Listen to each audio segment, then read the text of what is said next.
Howdy, folks. Is Vile Mike here. Got nearly a full panel already. And how are you guys doing, first of all? Yay. Good. Yay, totally good. Like, I still don't have my coffee. Damn it. It's like... Nice. Go Peppy. Coffee. All right, so I'm trying to set one thing up real quick. There we go. That's not quick. Yeah, sorry. Okay. Take it from somebody like me who's perfect in every stream that I always do. Oh shit! Oh shit! Damn, I gotta mute when I cough.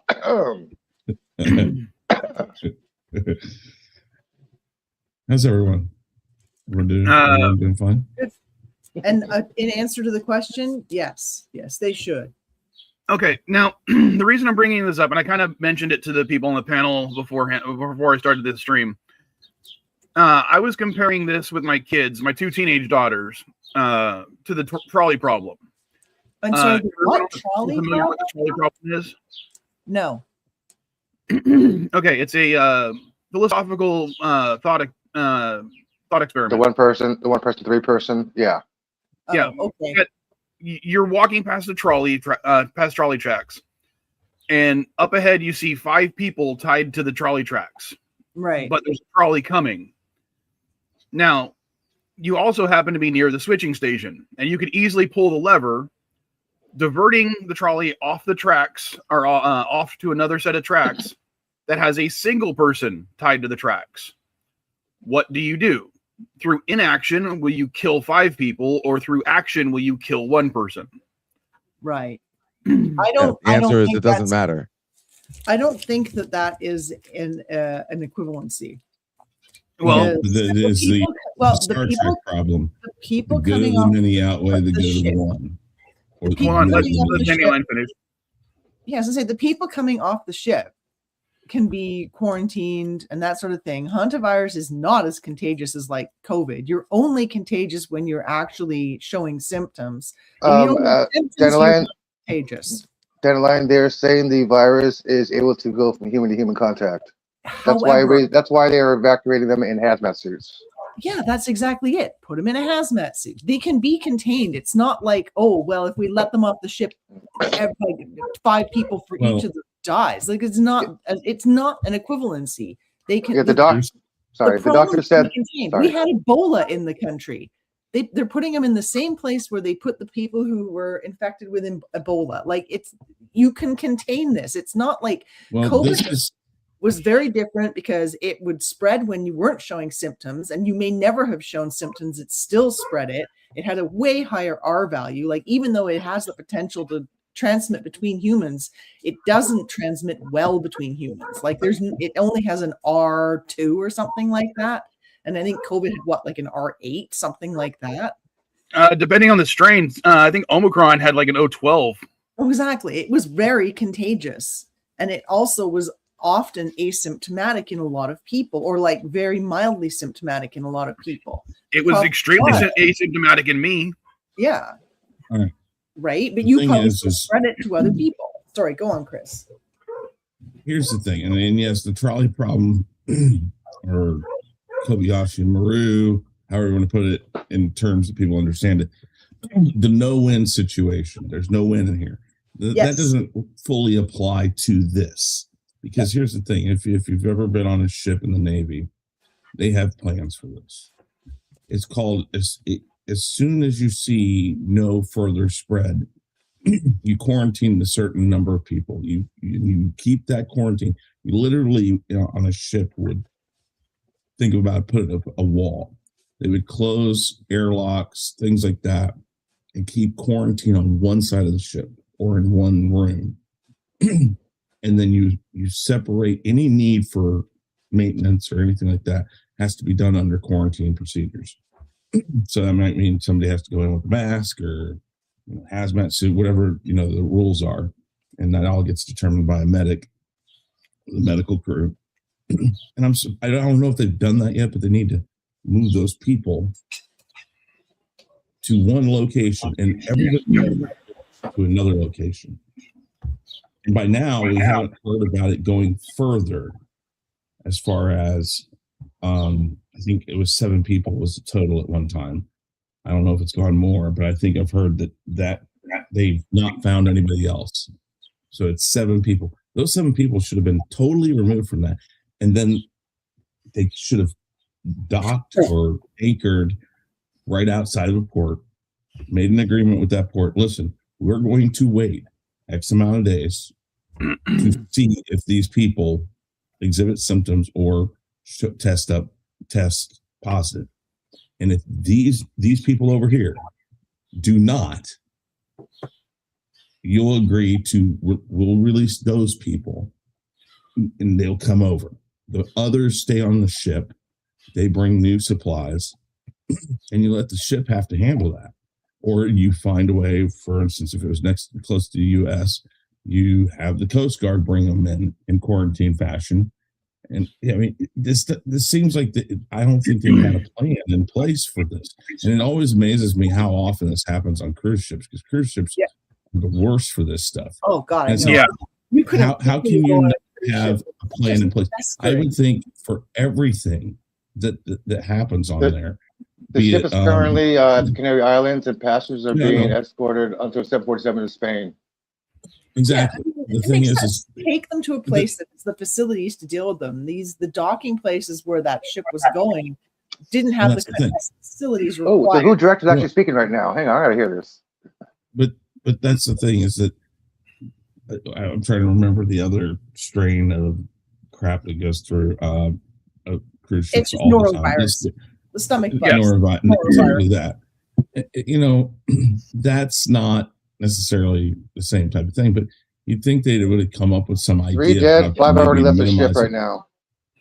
Well, my guess is that more people die of norovirus on cruise ships than will ever die of hantavirus on cruise ships. Oh, definitely. Sorry, the director who just happened to be talking right now. You guys are talking about this. Sorry. So, I mean, the idea, as someone who's been on a cruise, I can tell you, statistically speaking, there's going to be at least 2 deaths per cruise if it's over like 5 days. Yeah, they have freezers on the aboard the whole bodies. Yeah, they literally have, a lot of them have freezers or morgues for that purpose. Yes. I mean, even on an aircraft carrier, Chris, every deployment, at least 1 crew member dies from natural causes. I believe that's true. I mean, statistically speaking, it's not guaranteed a person per cruise or whatnot. But the thing is you cannot again, you have to take in your ratios and your statistics, which is you have statistically older people go on cruises. Statistically, a lot of those people have mitigating circumstances that the cruise ship can't protect them from, be it they can't eat certain foods. And I mean, there's all this stuff. If you've ever looked at a show that shows the behind the scenes, what goes on the cruise, they take enormous precautions for so many things. And they absolutely, there are YouTube documentaries out there about preparation for death, because they know it's going to happen. People have heart attacks because I mean, you can't prepare for that. Somebody right, could roll off their bed and hit their head and die. I mean, there's all sorts of so I looked it up. There is no official number that they official number of deaths. 150, but they say per 150,000. Yeah, unofficially, on a 6-month deployment of an aircraft carrier, at least 1 person is going to die, statistically speaking.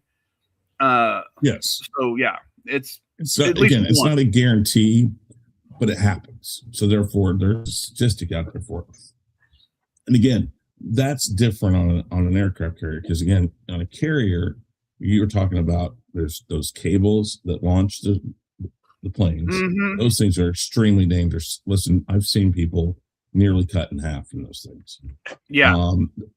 Planes don't hit the runway and the hook correctly and can't take off or abort the landing. and so that wrecks the plane.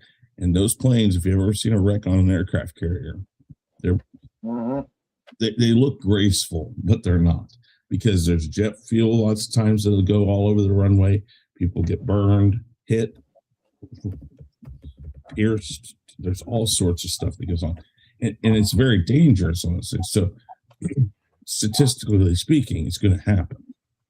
On a cruise ship, it's different because you're, again, dealing with an older generation of people most of the time. And there's no place.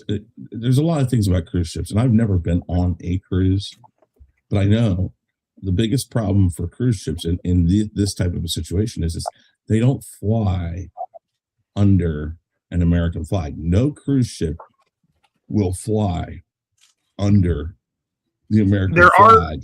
I will say there are actually some that do, but all of them have passenger numbers that are lower than 300, and they only do day. You're talking about the river cruises, like American Cruise Line and stuff like that. I'm talking about the big ones, Norwegian, Royal Caribbean, or whatever it's called. I don't know. The big Carnival, names.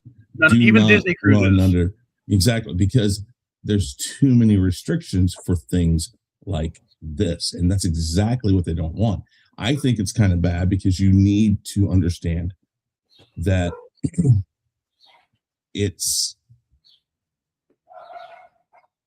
they don't have a plan in place for evacuation of these people. Typically it's a live flight or Coast Guard. Somebody has to come and get them. And then there's the next problem. If you are one of those people, you're in debt, guaranteed. I mean, I've heard numbers of people that have to be evacuated from a ship for health reasons. The numbers can go up in the hundreds of thousands of dollars because the cruise line will not pay for that. And it's all in your terms and conditions. That I wanted to ask you guys, though. Sorry for interrupting you, Chris, but I want to be able to move on to the next topic soon. Yeah. What, like, if you guys were put in charge and you were able to set up quarantine facilities, would you guys allow the ship to dock and disembark the passengers? Because I told my kids I would. I think that every major port that handles cruise lines should have some sort of a agreement that as long as these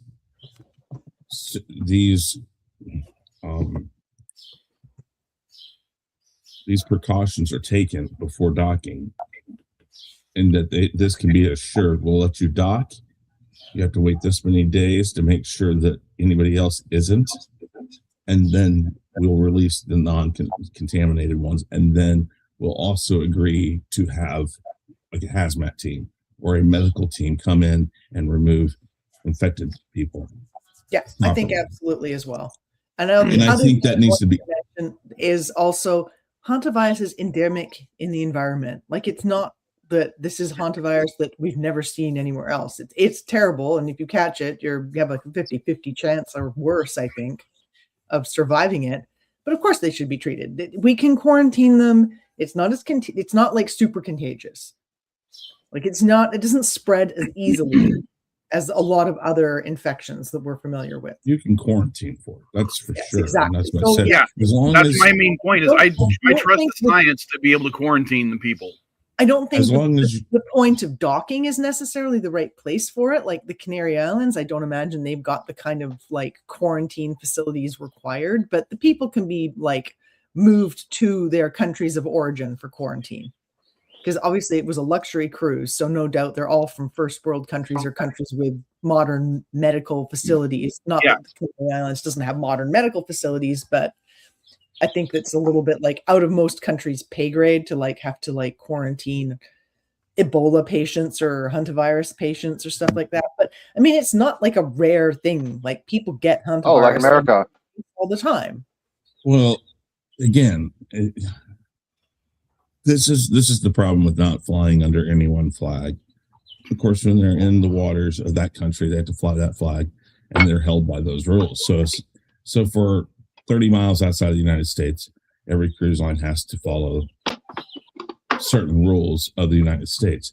But a lot of these countries that they go to do not have that. Like I said, this is something that I don't know if it would be a NATO thing or if it just be World Health Organization or something like that. But this should be in place for every major port. Listen, I would agree with you. These are our quarantine rules. This is what you have to do. You have to. There has to be somebody like the captain or somebody on board has to. This has to be kept track of. And when you dock, you're allowed to dock, and then we will send a quarantine crew in to check your, the checklist of to enable to do this. If we are not satisfied with that, you cannot release any passengers. It's sitting at a dock is not going to let the hantavirus jump over onto the dock, onto somebody. You're talking about thousands of feet away. Yeah, because again, as long as no rats. The doctor said that the only way that it's human contact is close proximity, like a few feet from each other, not 100 feet away. Yeah, or rodent droppings. The thing is, I think I think a lot of these docks worry about rodents coming off the ship. But the thing is they don't worry about it from cargo ships. Oh, and they should. It happens. So to apply that to this makes no sense. It's like, folks, you're worried about one cruise ship. How many ships come through your port every day? I think the things they're worried about. There are rats on every ship. I hate to tell you that, like guys. COVID vibes that they've got the worry. The worry is coming from COVID vibes. Because remember not that early on, but somewhat early on, there was like COVID on cruise ships, and the cruise ships weren't being allowed to dock anywhere. But the thing is. But I can certainly see if your dock or your dock doesn't have the right kind of medical facility, then it makes sense for the ship to go on somewhere else. Okay, fine. If you don't sign that treaty, those rules, I think that again, there should be ports. All the ports that can handle quarantine. This should be something that again, World Health Organization should be working with countries to prepare for this type of stuff, because it's not fair to. I would entirely agree with you, but I think it's time to move on. I think everyone agrees. LDG, you're back. You'd let the ship dock, correct? I would let the ship dock. The sick people. Yes. Mm-hmm. Okay. You know what? I definitely would, but they would definitely have to be, set aside for a moment so they can be and realize what's going on. So that's the whole point. Is quarantine them for that. Pay them for that. But you got to make sure we actually test them or mentally the first time. Like no more. Like we make sure we get them. To finish up, I wanted to get your opinion. You'd let them dock, correct? Well, under the current medical conditions, yes. Now that I know current medical conditions, yes. The only reason I was bringing this up was my daughters, who primarily live with their mom, who is a Trump supporter. They were spouting their mom's talking points about it, and her response was, "Just let them all die." That's what I was going to ask. Are you talking about let them dock after in a body bag or alive? Yeah, she basically the talking points from their mom, who is a Trump supporter, was just sink the whole ship, let everyone die. It's better than letting it possibly getting out in the mainland and killing more people. And I'm like, really? That's ridiculous. You're going to do that with every time somebody catches a cold too? Like, great. So it's the outbreak. It's that's why I wanted to bring it up primarily, because it turned political when I was talking to my daughters about it. Well, that just shows a lack of understanding about the virus. Wait, is this disease a guaranteed death, or is this like COVID? No. As of right now, it has a 20% death rate. Yeah, it's pretty high. It's definitely a high death rate, but it's not as contagious. It is containable. It's not contagious when you're not showing symptoms. So, I mean, it's got like a really long, easy to spot too. 40-something days. Yes, it's very easy. We have a lot of information about hantavirus. Yeah, we're very familiar with it. It's endemic in the environment. Now, I was just going to say the whole hasn't transformed into a super virus. I'm going to move on to the next subject. Yeah, well, really quick, I was going to say that we got plenty of time. The whole of the blow up the ship or sink the ship thing. That's the whole outbreak scenario. It's like, oh, we got a town of 1,000+ people, and we got all these people sick. Let's just blow up, drop a bomb on it, and kill them. It's not Raccoon City. That way. It's ridiculous. No, but what I'm saying, what I'm saying is that's basically the same type of thing. You're talking about what 700? This is a smaller cruise, right? Yeah, I believe so. Yes. Yeah. Yeah, I mean, you're talking about 700 people as opposed to 7, I think I heard was the max number of people infected. It's like, that's a freaking 700% death rate compared to, or something like that. not to mention people had already left the ship, and so Yeah, I know. doing that, it was too late to have. We could go a while on how they did that. It's a I mean, they disease dropped people on. one we can. I'm gonna- deal with. We'll move on. We'll move on. Go ahead. Subject though, since we Yeah. spent 20 Go minutes on this. Yep. From one bad science to another bad science, because and we can Wait, briefly talk Mike? about this beforehand. Really quick, Mike. Vitamin. Really quick. Go ahead. I was going to say Go ahead. fuck because it says now with more profanity, so I just need to add an explanation. Oh, fuck that, man. Come on. Yeah, thank you. We gotta catch up. Anyways, go ahead. Sorry. So, according to recent studies, vitamin K shots are down for babies. This is something that has been going on since the 1950s.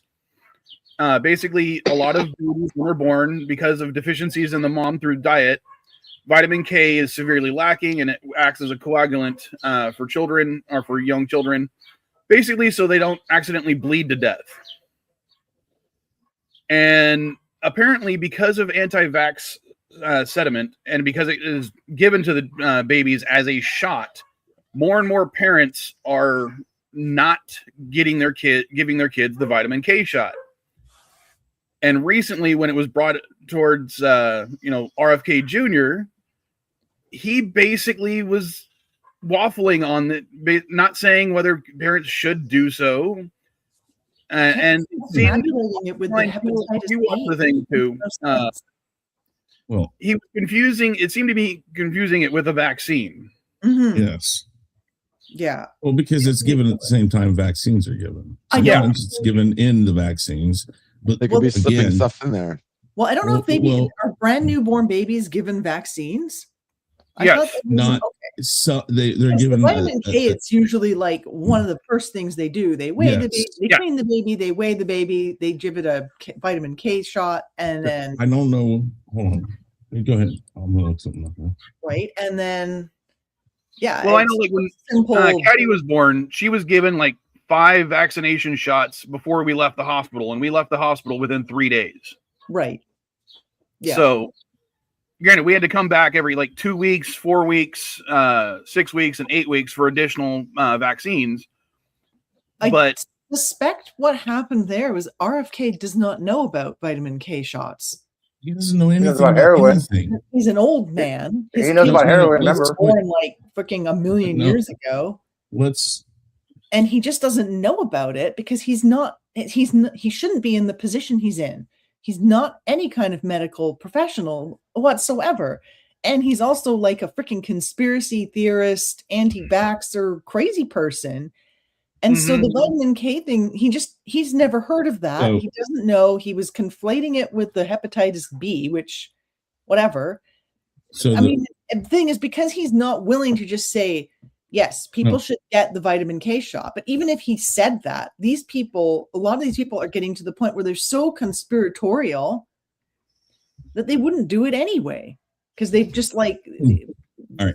just having like complete idiots running shit and not like coming out and making clear statements has The just like first- broken everyone. I mean, the worst possible thing, not just as far as not being able to know what he's doing, was having Trump in charge during COVID, because he wasn't just like, he was just allowing, because he wanted a quick fix. So every little conspiracy theorist, whatever, what's that stuff? The horse paste, the dewormer, Mhm.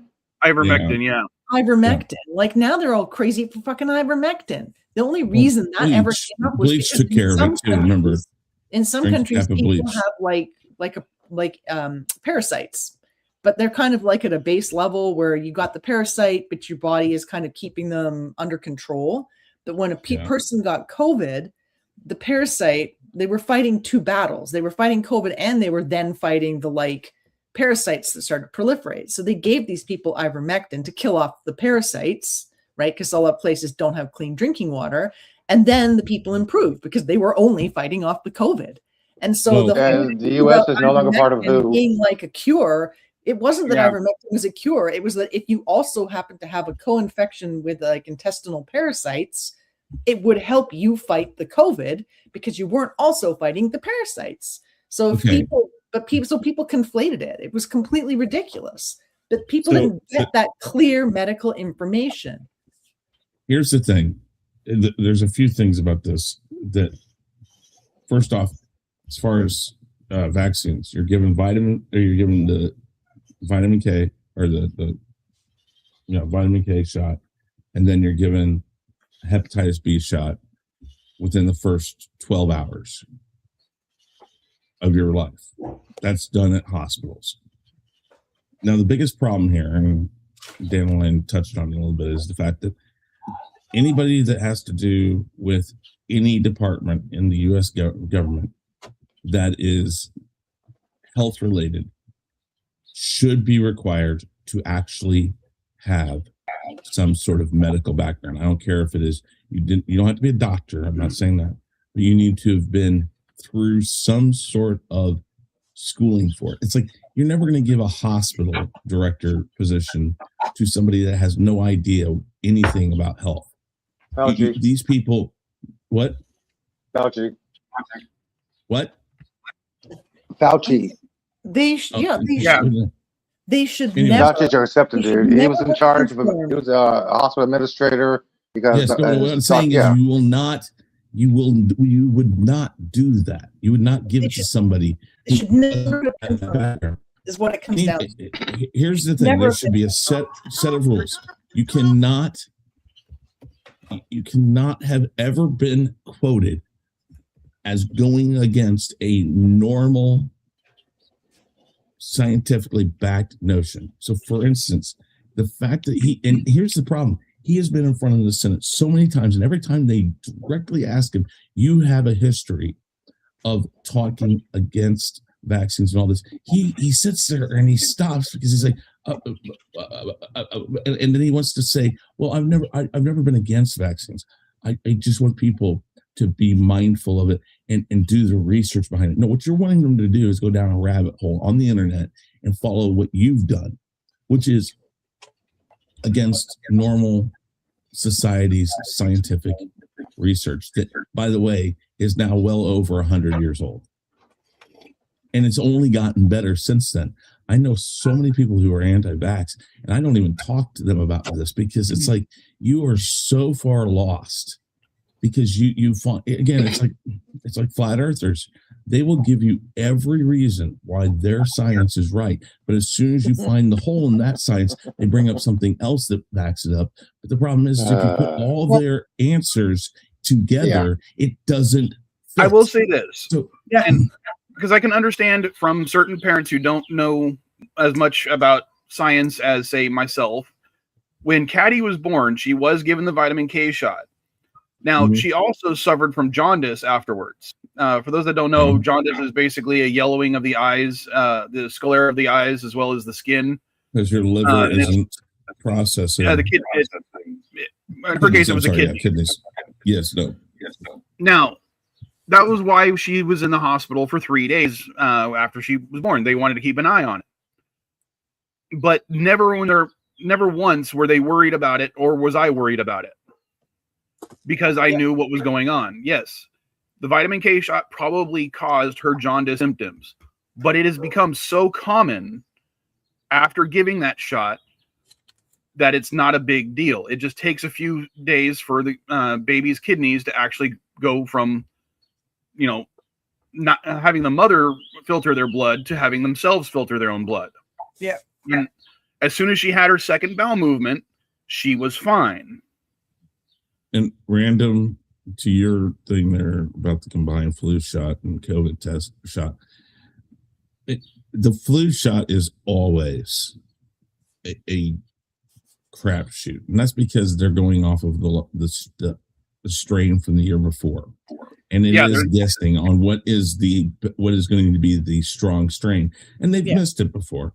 Even the one that they give you will protect you to an extent. Here's the problem, Chris. The flu shot only covers between 4 and 7 strains of the flu virus. Exactly. When we have literally recorded over 500,000 different strains of the flu virus. And again, guys, you have to remember in Florida in 2025, the state, DeSantis and the Surgeon General of the state plan to eliminate all school vaccine requirements, basically including chickenpox, hepatitis B, mumps. Well, the biggest thing here is there's a few, again, people with vaccines don't understand a few things. One, when people got COVID shot, the vaccine or whatever you want to say, people thought that meant that you wouldn't get it.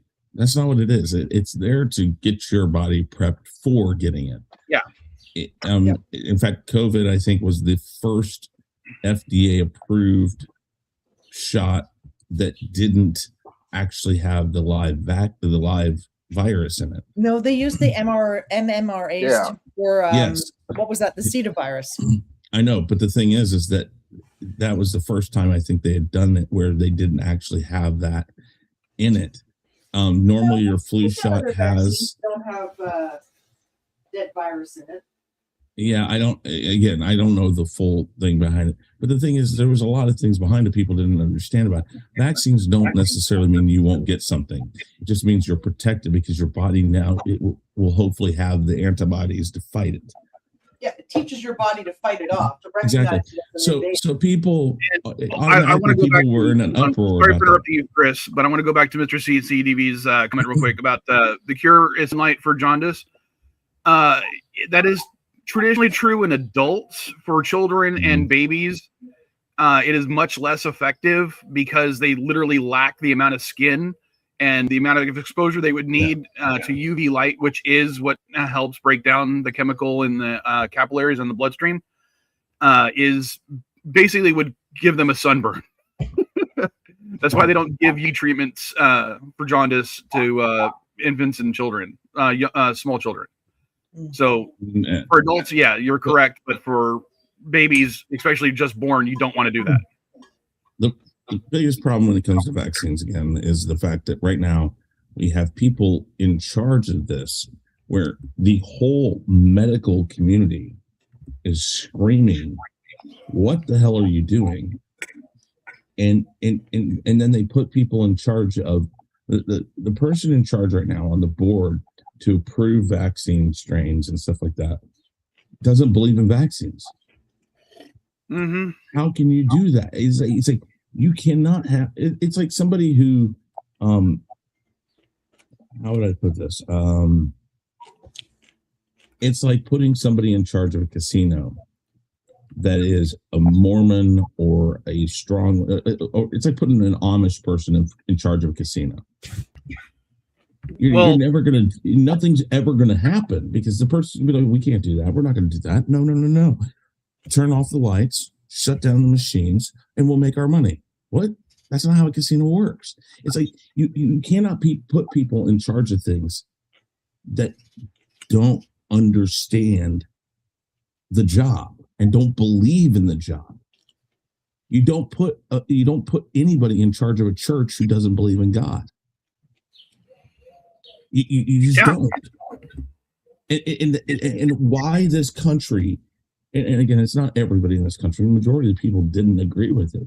But the thing is why you put somebody in charge of this country and a group of people that we knew this was going to happen. Again, people, this isn't like we were blindsided by this. They told us they were going to do this stuff. Mm-hmm. Mm-hmm. And that's the thing. So people now up in arms. The fact that this country is flipped so far against this administration. Again, every metric right now for this administration is sub 50% approval. Every metric. That's not possible when you look at the numbers of how many people voted for this administration. That's basically saying the people who are against this administration now it's like saying they didn't know this was going to happen. They're saying, oh, well, I don't agree with this. I don't agree with this. What do you think you were getting? You were told this was going to happen. Every bit of this was told to us. And then I hear things like, and I'm going to go off on a quick tangent. I hear people who support either supported or support this administration say, well, they have to be in this war with Iran because we don't want them to have a nuclear weapon. I said, but this administration was the cause of the reason why we would get one. Yeah. Because it got out of the deal. It's like, it's still their fault. The people have numerous, again, it's like talking to flat earthers or somebody. They have so many excuses for why this isn't his fault. Everything that we're talking about on this show is this administration's fault for one reason or another. And let's go to the next topic that I wanted to bring up because, yeah, that's a perfect transition. The gerrymandering stuff. Now, I want to bring up that in California, when we had the vote on it, I did vote for it, even though morally I'm opposed to gerrymandering, especially on racial lines. Now, they were trying to argue right now, and the Supreme Court said was gerrymandering for political affiliation is fine, even if you're only cutting out certain races of people because you assume that they are going to vote a certain party's way. And that's what they've done in, what was it, Kentucky or was it Tennessee? I can't remember. Where that was fun. Traditionally black neighborhoods, they're assuming that they're going to vote Democrat, so that's why they gerrymandered them out of the voting maps. Even though their argument was, well, black people tend to vote Democrat, so we're actually just splitting up the Democratic votes. We're not splitting up the black people votes, even though it's essentially. Right, and unfortunately, I'm the Supreme Court has said talking about the save law. Sorry, what's going on? That's not save. That this is the recent Supreme Court gerrymandering and redistricting. Redistricting bullshit. Yeah, okay, gotcha. You guys totally realize that when Judge Alito ruled his ruled his major opinion, he was using incorrect information from the Trump DOJ administration, and every single judge who voted to gut this thing was invited to a private reception at Trump's dinner. Only Democratic judge was leading were not invited, and every single judge that went to see Trump at his dinner voted in favor of Trump's decision about the voting rights. But on the same token, kind of sus, isn't it? It's kind of sus, isn't it? Roberts and Alito have been wanting to overthrow the Voting Rights Act or the Voting Rights Amendment, for years. This isn't the first time Alito used incorrect data. It was basically Dawes 2022, determining the safety of Memphis Stone 2024. He flew the flag upside down and blamed his wife. Here's what I think is going to, and here's the thing. Again, I'll go back to the metric of even Congress, which I don't know how to, it's hard when you say Congress's approval rating. Right now, I take that as the low approval rating is because Republicans are in charge, but I could be wrong. I mean, because there are a fair few Democrats. Well, I think that they don't mad at, but people don't like that they're not doing anything. They're not. Well, yeah. Well, that's what standing up for their own. Because I mean, Congress has a lot of things they should be responsible for. Here's what I think is going to happen with this redistricting. So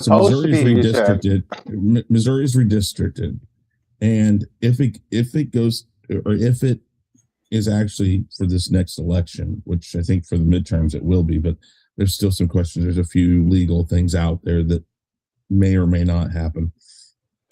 But if it goes through, they've taken the guy, Emmanuel Cleaver II, who has been our representative, I think it is, here in the Kansas City, Missouri area for since I've been younger enough to vote, I think, because he was mayor and then he went straight to representative and got it, and he's had it my whole life almost. His district got split, and now it goes way into this middle of the state and south where it's rural. I think here's the key, and again, I always say this: if you think you're not being represented, there's still a lot more voters in a small area that can vote for him. And if you think you're not being heard, then you need to go in bigger numbers, because You go out there, and if every one of these people who feel like they're not being heard were to go vote the way that they want to vote, I think they still win, because again, they can't cut out that huge in a excuse me in a suburb or in a rural area. In the rural area alone, there's probably only up to 40 or 50,000 people. You know, I want to say something. And then I want to say something, Chris. Well, hold on. In the urban area, there's probably 150,000 people. The voting numbers still outweigh. It's just you have to go out to vote. Don't worry about what they're doing to silence you. Go out there and prove them wrong. I think the other. I wanted to say something. Right, go ahead. Okay. Many people is like, okay, how does this affect me? I don't live in that state.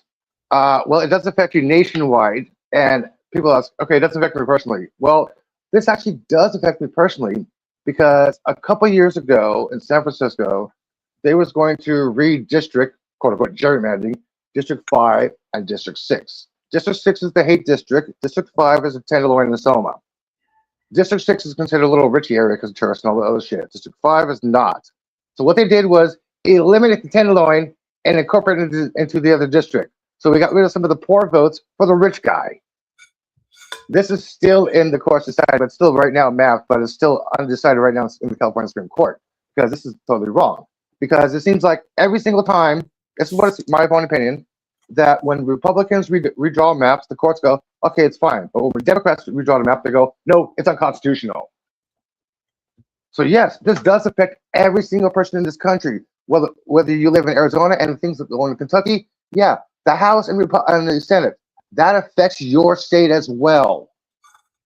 This is not some individual state problem. No, it's the fucking country's problem. I want people to actually understand this. The other problem. Sorry, I forgot I was muted. I'm gonna let you say something in a second, Danny Lana. I just wanted to say my official position is gerrymandering on any divisive nature, including political alignment, should be illegal. I don't care if it's whether it's income, if it's race, or if it's political affiliation. All those should not be taken in consideration when it comes to congressional districts. That's my personal belief. Districts need to. I think it should be drawn very simply put. If it's rural, it's rural. If it's urban, it's urban. It should not mix between those two, because then you're not actually capturing that area's key demographic. And I don't care if that's white, black, I think districts even would actually Asian, be a great anything. thing for AI to do. Well, maybe, because yeah, you say that, and it's like AI could even screw that up. Yeah, AI. You can teach the AI to. I think you can. Can I say what I was going to say now? Kansas City Metropolitan. I'm sorry. Go ahead. Yeah, sorry, Chris. Let Danny Lyon say what you wanted to say. Yes. I think with the gerrymandering, though, what they're doing though is they're weakening their Republican strongholds, right? Turning them from being extremely Republican to being like leaning Republican in a lot of cases. And a lot of we've seen a lot of your elections recently have been places where the Democratic candidate has improved their numbers against the Republican, whether they won or not. There was a lot more votes. So everything is much tighter. And I think they're going to end up having dummy mandered themselves out of a lot of seats. I mean, there's no guarantee everybody still has to go out and fucking vote. But well, that's what I said. But the whole dummy mandering thing, like, if again, this all comes down to voting numbers. I got a Geologia. I'll be back. If you're pissed off at this stuff happening, get everybody you know to go out and vote. Now, I understand this comes down to that ID problem and all that stuff, and that's what they're trying to do. Problem is the other side of this is probably not going to pass before the midterm, because Republicans are already worried. The fact that I still see, though, like in Missouri, there's still people that are so stupid that are running. They're still running on Trump. It's like, who in your campaign is looking at the numbers and say, yeah, we need to really run hard on Trump? The Wait, last all midterm. in on that guy. Well, I think a lot of them are scared that Trump will say something mean about them. The last excuse me, midterm where people ran on Trump, it killed him. Yep. And I still think in these areas, again, if you think about these areas, it is something.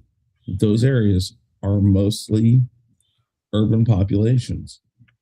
And as long as you teach people from urban populations to vote, and again, this is on the Democrats. If they can't get these people out to vote, that's on them.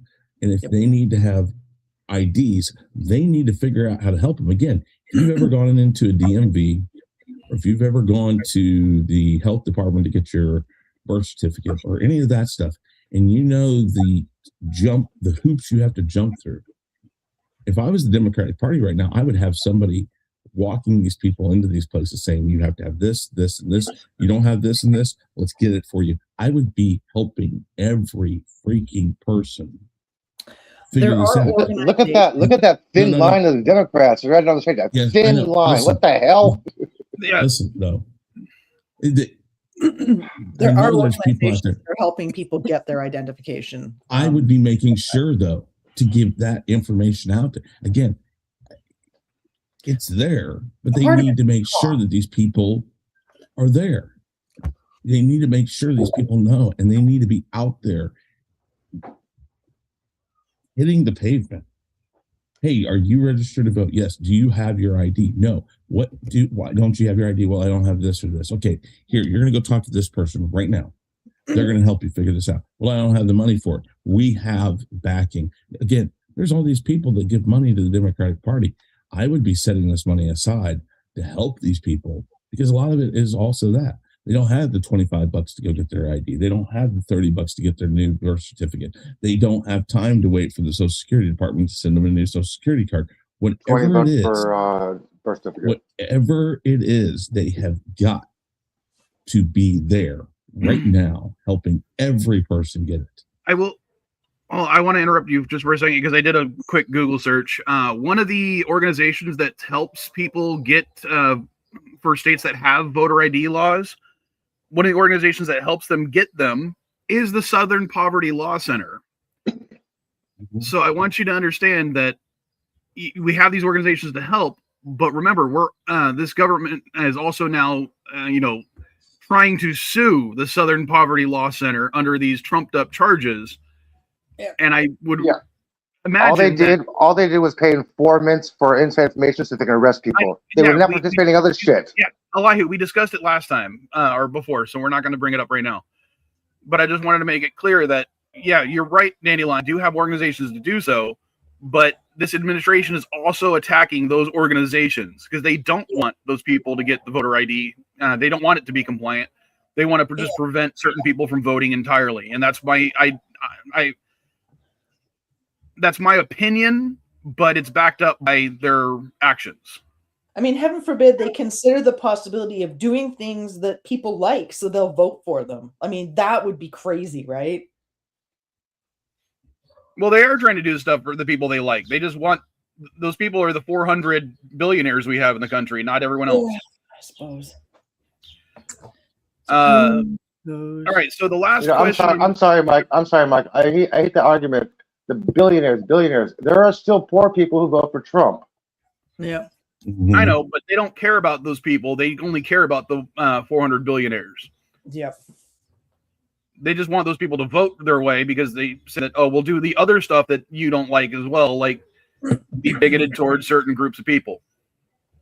That way we can blame all our problems on those groups of people. I mean, I literally stopped being friends with my best friend because it got to the point where he was quite literally blaming every single one of his problems on illegal immigrants. To the like, for instance, he was hit by a bus and was disabled.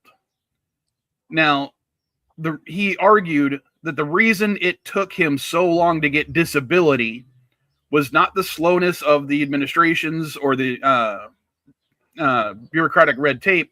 He was blaming it on all the illegals getting medical benefits. So that's that's one of the reasons he said he voted for Trump, was because he wanted to get rid of the illegals to fast track his own medical care. That's what he assumed it would happen if he voted for Trump. Yeah. So the last thing I'm going to bring up was, and I did make a mistake in my thumbnail, and I apologize for that. Truth Social has not had $4 million in losses. They've had $400 million in losses over the last fiscal year. Well, it's a good thing his Bitcoin grifts are making lots of money to pay for it. Actually, that's why one of the reasons they've lost so much money is their cryptocurrencies are not doing so well. They've lost so much value that that's one of the reasons why they've lost so much value for Truth Social. So I wanted to quickly ask, other than Elihu, pardon me, sorry, who's on Truth Social, and if so, why? Dude, I'm not even on like Facebook or Twitter, let alone Truth Social. Yeah, I I'm don't on use Truth. any of the social medias platforms the way people expect you to use them. So I'm not the person to ask. I might have a Truth Social. I might have done it just to see the craziness, but I don't post on there. I mean, I'm on Blue Skies. I'm on Threads, and half of them I don't use the way. I mean, literally, my problem is with my business and YouTube and stuff. I have to hire a social media person, and I don't have the money for that. So it's like, yeah, same here. I've hired my daughter's friends or my daughter on occasion to do it for me, but I don't pay them. It was literally as an unpaid internship, so they could have something to put on their resumes. Exactly. But I want to clarify. Sorry, I want to answer your question when you get done. But go ahead, because we're running out of time. Okay. Yep. The answer is yes, I am. There are so many fucking fake images and manipulation out there. If I want something directly from the President of the United States, I would look at what he posted personally or directly on Truth Social. Just like when I watch news, I don't watch CNN, MSN. I watch CNN, MSN, OAN, Newsmax, and Fox. I like all sources of information. I want to see what both sides are saying.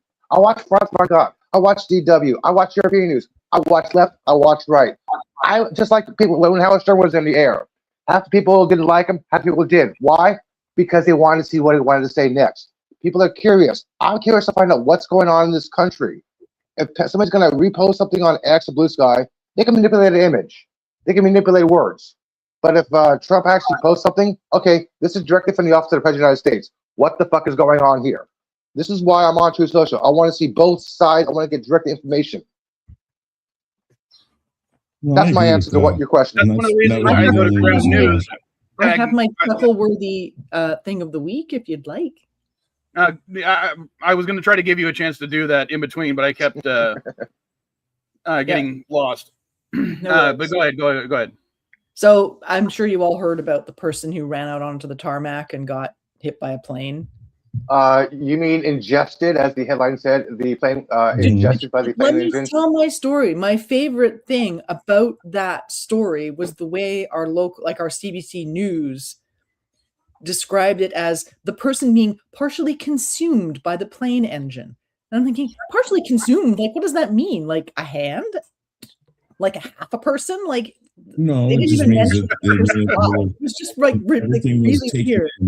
And then later on, we passed we were driving back from Whistler yesterday, my friend and I, and we saw somebody had there was a pair of shoes in the road, and I'm partially consumed by the engine. Yeah, the headline here is shocking picture of Frontier Airlines left engine that it ingested a pedestrian during takeoff. Ingested a pedestrian. Plane was hungry. Okay. Right. Just some of the ways they were dancing around describing what happened was measuring asteroids and washing machines. Yeah. Upstairs, that person was gone. Just gone. The last thing I'm going to do is going to give LDG a chance to do a little rant if he can keep it under 2 minutes because I got to start the next stream. Oh no! I knew I was going to be last. I knew I was going to be last about this shit. So it doesn't even matter about the gerrymandering or anything because we're all effed anyway. I mean, there's going to be so much You can either, like when somebody said, you can either get people to vote or you get them to cheat. And there's going to be a lot of cheating. You specifically wanted to bring up the SAVE Act thing, so that's why I'm giving you a chance to talk about. Oh, you mean the Save America Act? That's what I'm getting to right now. So there's a huge way of cheating. We got the Save America Act, and they want everybody to have an ID, but then in the act they have, if you don't want to give ID or you say you don't have your ID papers, they'll let you register without a birth certificate, without driver's license, without anything. And all you have to do is sign a piece of paper. So the ID system doesn't even require an ID. Any Joe Schmo can just go and say who you are and register to vote and vote. In California, you can ask for provisional ballots. You don't need to register. Provisional ballot. That's what it's called. I mean, you got to sign a document saying, so if anything happens, you go to jail. But I mean, that's it. That's all you got to do. Sign a piece of paper. Voter fraud is already a federal offense if you commit it anyway. It's already illegal. They do end up in prison. People who've tried that, and they have ended up in prison. They catch Gina Peters, hello. Well, you see, again, folks, what's the line that Princess Leia says to Tarkin? She says, the tighter your grip, the more star systems you'll lose, basically. They keep squeezing. Let them do it. Because here's the thing. If they do pass the SAVE Act, I think it's their death knell. Whether or not it's another 2 years or not, they are setting themselves up for a complete reversal loss, which I don't agree with either. But there are, and I know when it comes to Trump, the political polls have not been a good metric for when he's ran, because they constantly say he's going to lose and then he wins. But when it comes to congressional polling, it has stayed pretty true.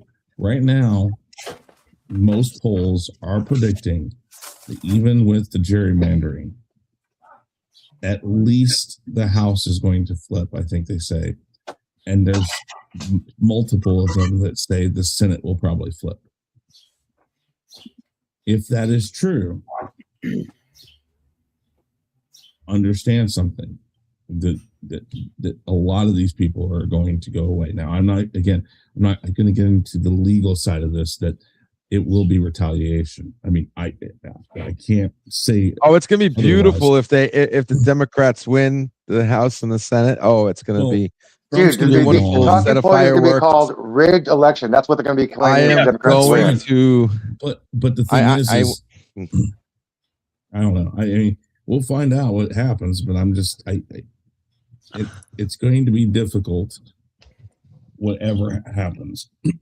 Oh, by the way, sorry, Chris. Gavin Newsom said that despite that the Vote Save America Act is initiated, every Californian will still receive a ballot in the mail. He wants to ensure everybody votes. All right. Well, on that note, I'm going to go ahead and end the stream so I can start the next one, hopefully on time. So I will see you guys in a minute or two on the next stream. So no politics. Later, folks. Later, weirdos. Nice.